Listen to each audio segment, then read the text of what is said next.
Hello Philippines and hello world! Magandang araw po sa ating lahat. Heto nga pala yung kadugtungang vlog ko kahapon. At meron nga nagpa-video followers natin. Charot! Ganda ni girl, ano? Pagkatapos nga namin magpunta ng sementeryo, dito kami nagpunta sa SM. At syempre, magpapalamig kami ng aking anak. Paano yung napagkainit-init kahapon sa sementeryo? Hindi nga kami nagtagal do. At super baha nga, wala lamang kami mapagpwestuhan doon ni Maro. Kaya naisipan namin dumiretso dito sa SM. O, di ba puro na lang kami SM ng aking anak, nakakaloka. Wala naman kami ibang mapuntahan. At dito nga lang pwede maglaro ni Maro. Paano ipinagbawalan siya sa Pacific maglaro? At bawal daw ang bata. Ewan ko ba, di ba ang arcade para sa bata, hindi para sa matanda, nakakaloka. Ewan ko ba sa mga yun? Ayan nga, tapos na kami maglaro ng aking anak at pupunta na kami manginginain. Babalikan nga namin yung pinuntahan namin noon. At meron niyang gustong tikman si Maro. Paano out of stock nung nagpunta kami noon. At hindi nga nakakalimutan ng aking anak at doon daw kami pupunta. Heto nga at gutom na kami dalawa at nagmamadali nga kami. Baka mamaya wala na namang stock.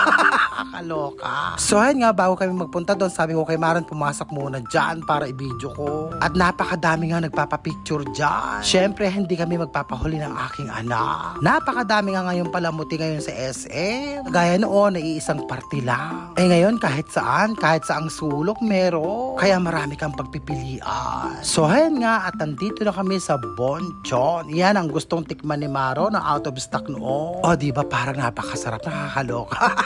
Nakakaguto. At heto nga pala ang mga presyo. Yung pinakamahal ang binili namin para espesyal. Para bonggang-bongga, o diba? At heto na nga, at dumating na ang order naming dalawa. Parehas lang ba yung nasa picture o hindi? Kakaloka. O siya, tikman na natin. Let's eat.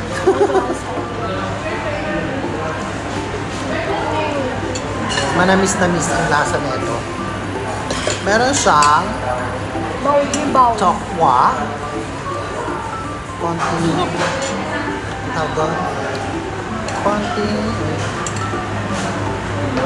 pansit, maraming gulay, carrots, mga. Ang lasa niya manamis-namis. In-order namin dalawa yung spicy. Spicy bimbaw. Pero hindi naman siya naman. Hot lang. Anang? Hindi. Ano ba yun? Hindi ka lang. Hindi yan. Ano? Nasa ibabaw. Hey guys. Nagustuhan ba namin ang pagkain? Sa mga mahilig sa Korean food, siguro magugustuhan nila yun. Pero para sa akin, mas gusto ko pa ang pinakbet. Kakaloka.